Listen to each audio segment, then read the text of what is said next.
Hi, everyone. My name is Lenya Quinn-Davidson, and I am a fire advisor with University of California Cooperative Extension over in Humboldt County.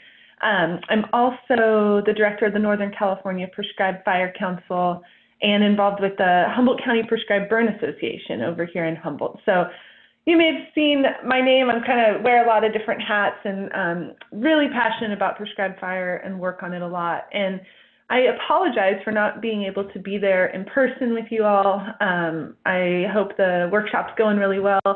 I'm over here in Humboldt planning some burns for next week, and yeah, looking forward to talking with you all. Ryan asked me to talk today about some work that I've been doing as part of the cadre for this California State Certified Burn Boss Curriculum Development Committee, and then to also talk about some common burn plan elements for the private burner.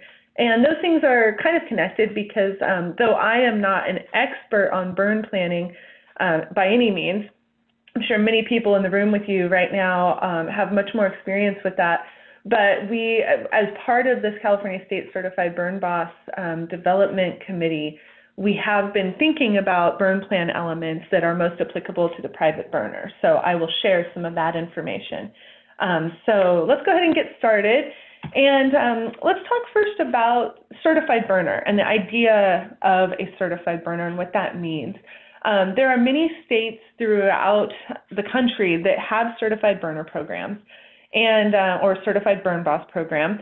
And it really depends on the state. What that looks like is highly variable depending on where you are. And usually these programs are legislated. So they've come out of some kind of policy effort and gone through the state legislature. So examples would include a place like Florida, which is one of the earliest examples of a certified burner state. And they have a certified burner program that you know, people, any person can go through a process to become a certified burner. And with that, after they've taken the courses and done the required field work, they will then they'll be subject to a different liability standard for prescribed fire. So in Florida, the certified burner has to meet a gross negligence standard in order to be considered liable for damages from an escaped prescribed burn, whereas your average burner would be at a simple negligence standard, which is what we have here in California. So anyone in Florida can burn, but a certified burner is going to have a higher level of legal protection. In Georgia, they statewide have a gross negligence standard for prescribed fire, no matter if you're a certified burner or not. So it's kind of interesting because in Georgia, there is a certified burner program, and people really tend to do it because they want to learn more about prescribed fire and, you know, take the class and build their knowledge and skill, but they don't actually have, there's no real hard and fast benefit legally to becoming a certified burner in Georgia because that gross negligence standard applies to everyone. In Colorado, they, a few years ago, passed a gross negligence law so that there is a gross negligence standard for a certified burner. But in Colorado, the certified burner is actually very closely connected to the NWCG standard, so the federal standard for a Type 2 burn boss. And that's kind of interesting because the Type 2 burn boss, NWCG standard, requires wildland fire suppression experience and is pretty difficult for your average private burner to meet that standard. So Colorado is an example of a state where their certified burner program is a little bit out of reach for for many of the people that it may have been intended to serve. So it's interesting to see how variable that is across the state. And in California, we've been talking about a certified burner program for a while. One of the earliest kind of more formal conversations we started having about it was back in 2014 when the Northern California Prescribed Fire Council was working on a bill with Assemblymember Chesbro. And that bill, Assembly Bill 2465, went through the legislature and and had pretty full support. And honestly, it was pretty low-hanging fruit as far as our prescribed fire issues in California were concerned at that time. The bill asked that CAL FIRE develop a public website that would just clarify the requirements for prescribed fire, so clarify permitting, the steps that are needed, you need to go through. And then the bill also proposed the development of a uniform burn plan template that would provide standardized procedures associated with planning and implementation of burns. And so it was pretty basic bill. And to be honest, we with the Northern California Prescribed Fire Council, we realized it was low-hanging fruit. We realized it was pretty basic. But it was interesting because this bill passed through the Assembly and the State Senate with no opposition, but it was vetoed by Governor Brown when it got to his desk. And it was vetoed at the request of CAL FIRE. And at the time, we were in conversations with CAL FIRE and with Director Ken Pimlott, who was the director at that time. And what they said was that they were very uncomfortable with the idea of a uniform burn plan template that did not have paired with it the opportunity for some people to get training in prescribed fire. So they didn't want to see a burn plan template go out without some kind of training program backing it, which I thought was interesting because we always thought that the idea of a certified burner program in California was much farther out of reach than something like a uniform burn plan template. But that did carry us forward in a lot of the conversations we were having after that as far as policy is concerned, and thinking about what the opportunities would be for, for developing a state-certified burn boss. But we didn't really work on that. It was more of just a concept and an idea until the 2017 fire season happened. And with that, the wine country fires and the Thomas fires, these were fires at a scale of not only size, but devastation and loss that we hadn't really seen in California, and really inspired a lot of legislative action. So we saw dozens of bills in early 2018 that were addressing fire in some shape or form after those big wildfires, and many of them had to do with prescribed fire. Now, one of them that came forward and kind of merged, I think, some of the smaller bills, I think a lot of them came together into this bill, Senate Bill 1260, which was introduced by Hannah Beth Jackson of Santa Barbara County area and passed in September of 2018 and was signed into law by Governor Brown. And this bill was focused almost entirely on prescribed fire. And it focused on increasing opportunities for CAL FIRE to collaborate on and support prescribed fire projects. It had a piece about the California Air Resources Board, CARB, funding and developing a program to support prescribed fire with the local air districts.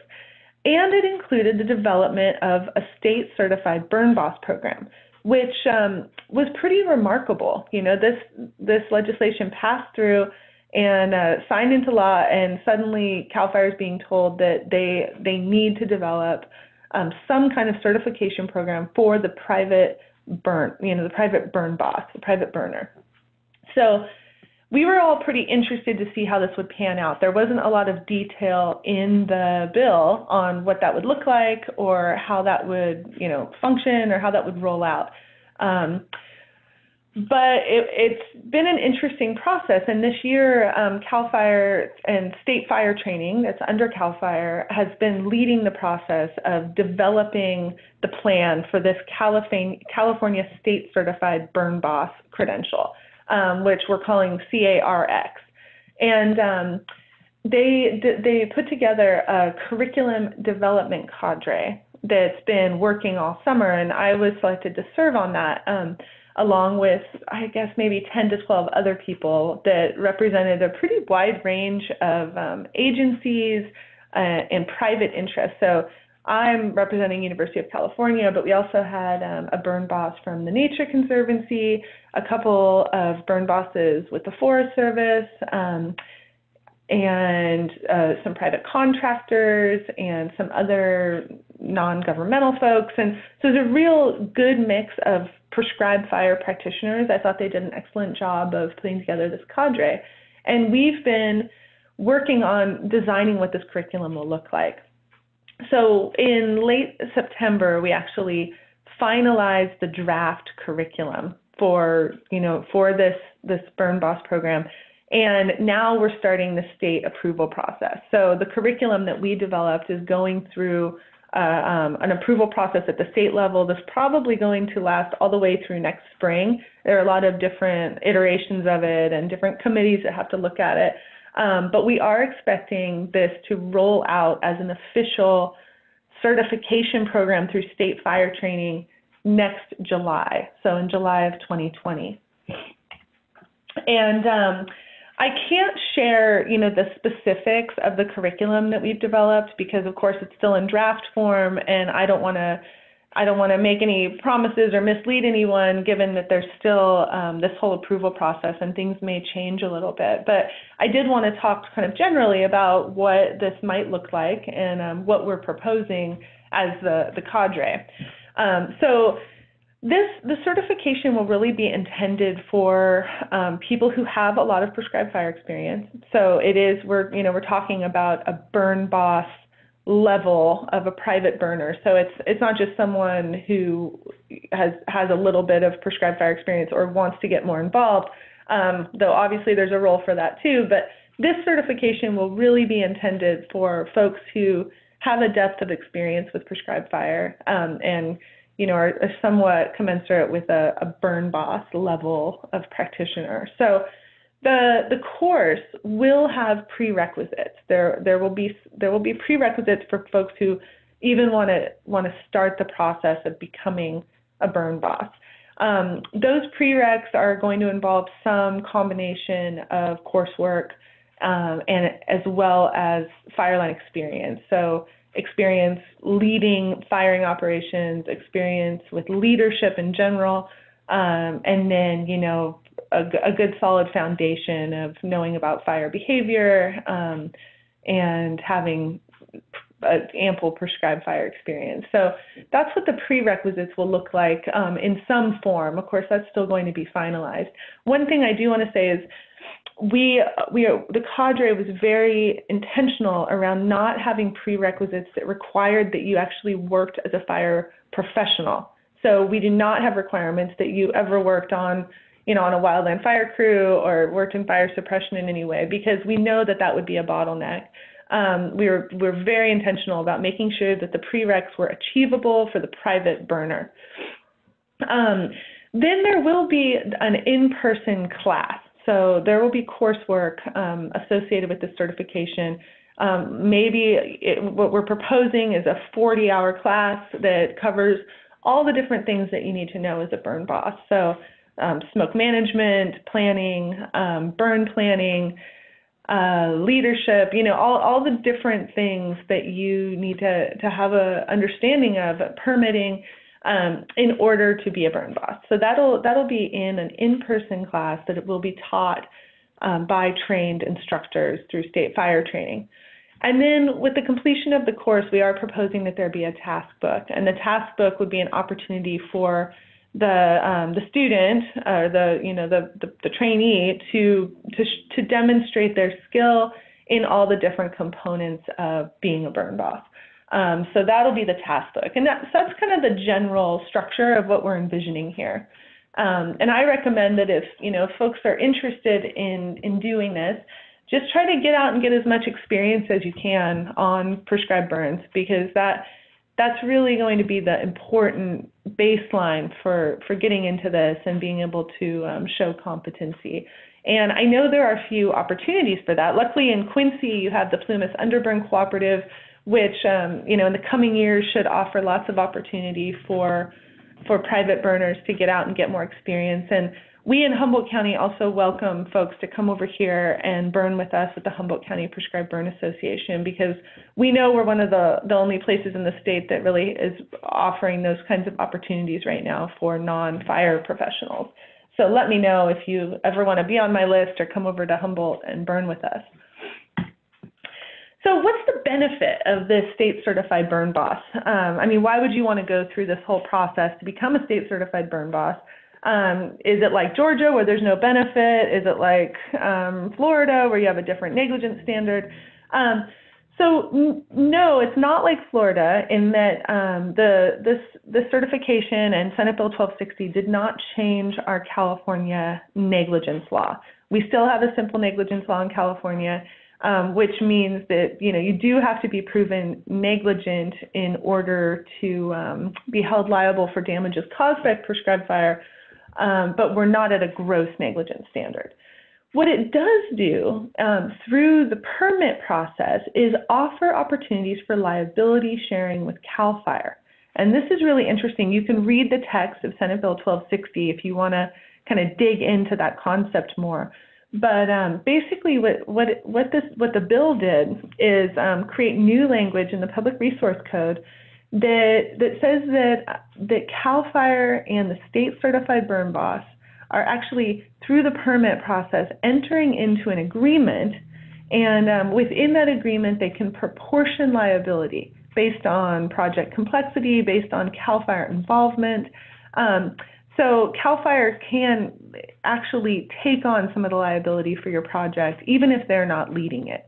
And that's a really new thing in California, and pretty cool.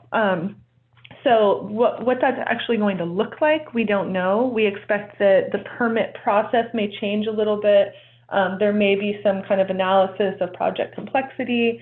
There may even be a whole new permit form. So, we may see the LE7 permits change to accommodate this new opportunity for liability sharing. But it is pretty neat.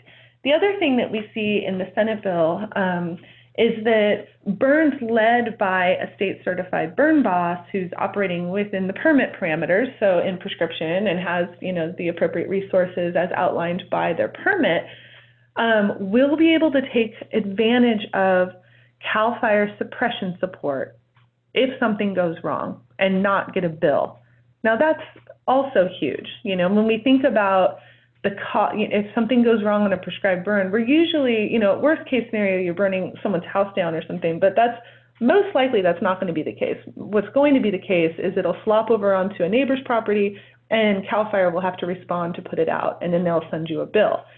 In this case, with the state certified burn boss certification, it's going to give the opportunity for suppression support free of charge, which is pretty incredible, and I think one of the main benefits. So you can, again, see that in the language of Senate Bill 1260 and see that reflected in our Public Resource Code. The other thing that I think, this is not guaranteed, but I'm foreseeing that this will be a benefit, is that we're likely to see more opportunities for NRCS funding and contracts for prescribed fire projects. Currently, NRCS will fund prescribed fire in California, and we've been doing some of that up here in Humboldt County, but they require that you have a federally qualified Type 2 burn boss leading the burn.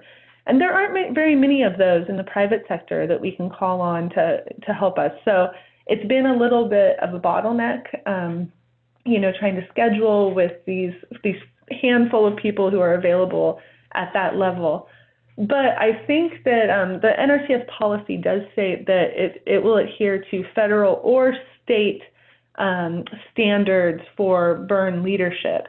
And once this program rolls out, I think we'll be able to also hire state certified burn bosses to lead burns and not just be limited to that, those few Type 2 federally qualified burn bosses that we're working with now. So I see a lot of opportunity opening up there with NRCS. So burn planning, it's interesting, one of the things that came out of our cadre for the state certified burn boss was that we had a really good conversation about burn plans and how, if we're rolling out this certified burner program, how are we to ensure that those certified burn bosses are all meeting kind of a similar standard in their burn planning? And so what we decided to do with some of our time together, in early September, we were all down in San Luis Obispo together doing a beta test of the course that we developed through the curriculum development process. And on the final day, we actually spent most of the day developing a burn plan template that we hope to recommend and roll out with the State Certified Burn Boss program next summer. So I'm not going to share the actual document because it's not been approved yet.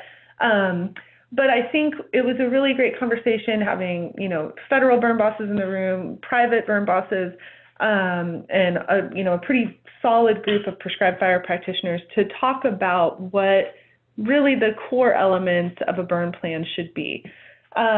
We know there are different examples of burn plans. We have, I don't know if you guys are going to share those today during the workshop, but there are some pretty simple burn plan templates that you can use.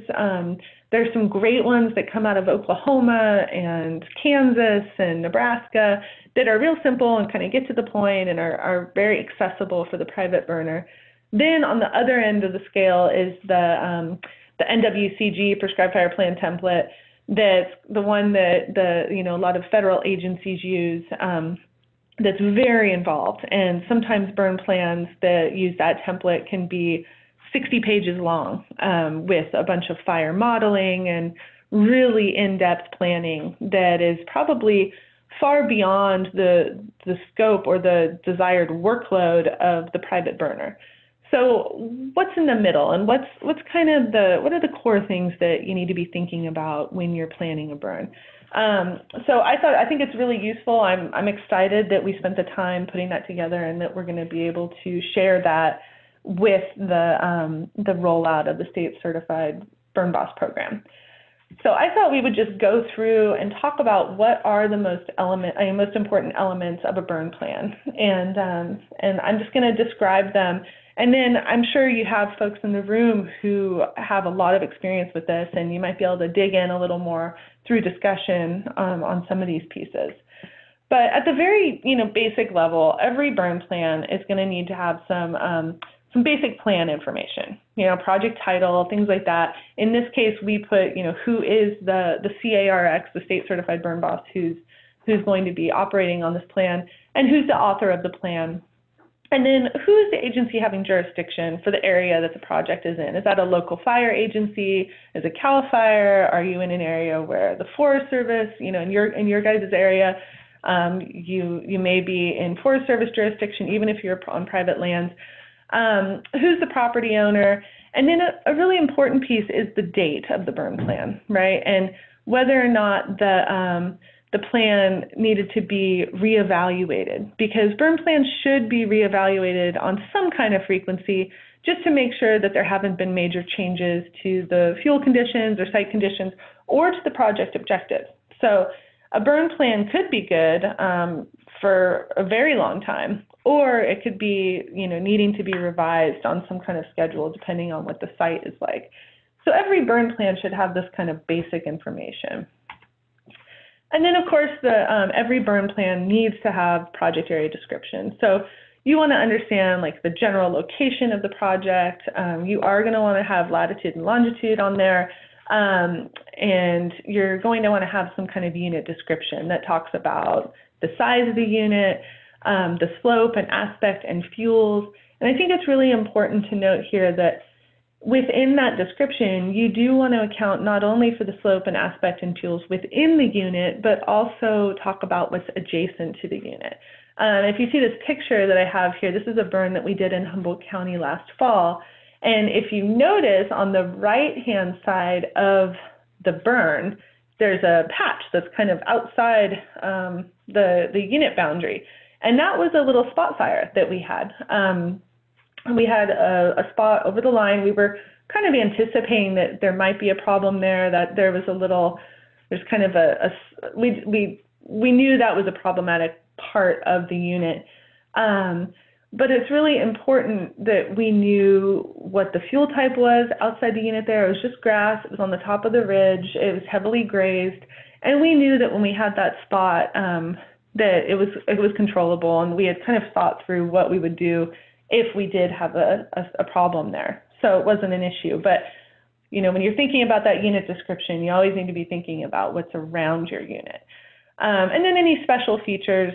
In this burn unit in the picture, we had an old historic sheep shed that the landowner wanted to protect, so we had, had to think about that and note that in the burn plan.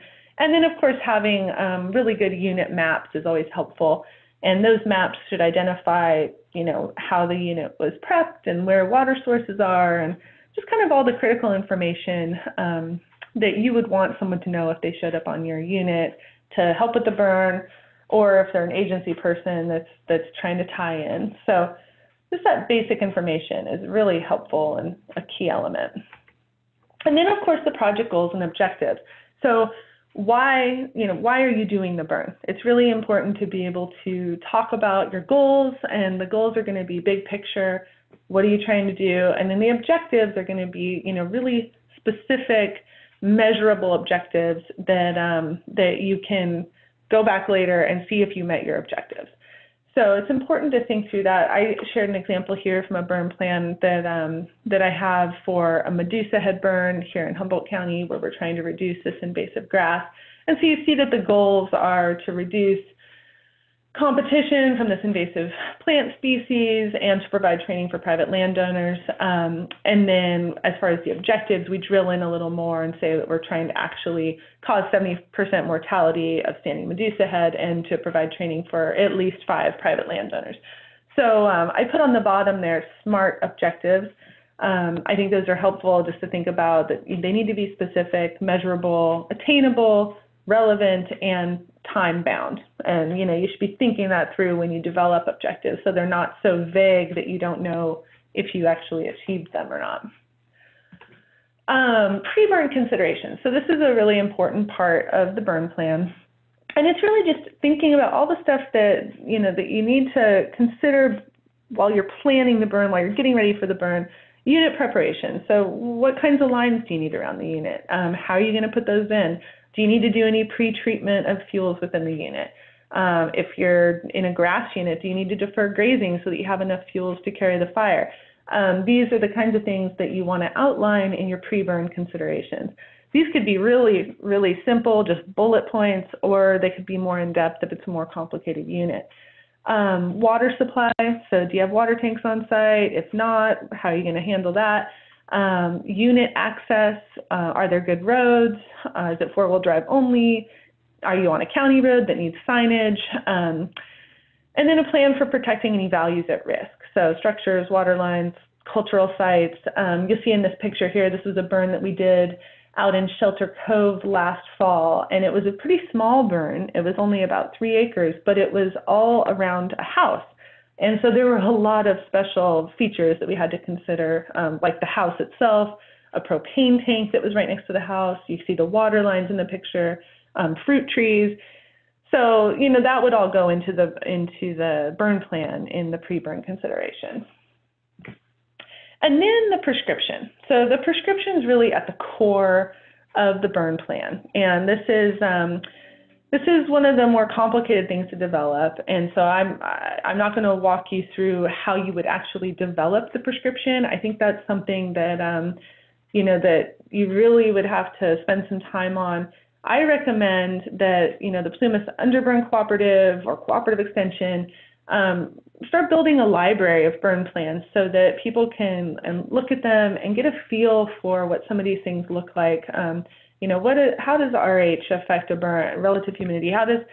What does the wind speed look like? And we can kind of start getting a sense for the different fuel types and the different project objectives and what the prescription might look like. And then also just picking the brains of people who have experience with this is really helpful. So I recommend that, looking at examples of existing burn plans and then having good conversation. And then also, if you really want to get into this and learn more, you can take classes in burn plan preparation, and a lot of that focuses on the development of the prescription. I'm actually going to be hosting a burn plan development class for private folks in Humboldt County next spring, and y'all are welcome to sign up for that if you're interested in that. So send me an email if that's something you're interested in. So you see all these different elements: temperature, relative humidity, wind speed. fine dead fuel moisture, probability of ignition. These are all elements that we typically look at with a prescription. Also wind direction. In some cases you'll really want a specific wind direction. In other cases, it's not as important. Seasonality of burn. In some cases, there are, for certain objectives, like the Medusa head example I mentioned earlier, you are only going to want to burn that during a certain time of year. In other cases, you could burn a unit anytime that you can meet the prescription parameters. So we put that in there as an opportunity for you to describe that seasonality issue. Smoke management is also an important thing in the burn plan. It's usually its own piece that you're going to develop with the local air district. So we put this in this template that we developed. We put in just a spot for smoke management plans to remind people, to attach that to the burn plan and to identify if it was submitted through PFERS, which is the online system, or if it was submitted in hard copy to the air district. In my air district, we still submit smoke management plans in hard copy. And there may be some projects where it's not even required. So then you can check that box too. If you're in an air district that doesn't require a smoke management plan for projects less than 10 acres, which is the state guideline, then you may not even need to develop a smoke management plan, but you should still be thinking about how your smoke's going to affect people around you. And having thought through that and just including that in some fashion in your burn plan. Now, the ignition and holding plan, this is the other kind of core piece that's going to tie to your prescription and to your objectives. And how are you actually going to burn this unit to achieve what you want to achieve and to keep it safe and within the boundaries that you've outlined? So the firing plan would include, sequence of ignitions, the patterns you're going to use, devices you may need to use, whether it's a drip torch or you're going to have a ferry pistol or you're going to, doing some other kind of burn. And so you would outline that there in your firing plan. Then you'd also need to develop a holding plan. And this is where you're thinking about what's the fire behavior that you expect within the unit and, again, adjacent to the unit. And here's another picture of that little spot that we had, because I think it's just such a good example of this. So, what are the flame lengths you're anticipating and what kinds of rates of spread are you looking at? Is this thing going to get outside the unit and travel really fast, or are you in a timber unit where it's going to be kind of slow but maybe burn for longer? So those are really important things to think about. And then production rates. So this is a term that we use to describe how quickly your crews and resources can construct line if needed. So if the burn flops over, how quickly can the people you have on site respond to that? What kind of production rates do you need to address the fire behavior that you're expecting? And through all of that, you can determine the amount of resources that you need to safely conduct the burn. And, sometimes you're thinking, well, I don't need very many people to actually do the burn because the burn's pretty simple.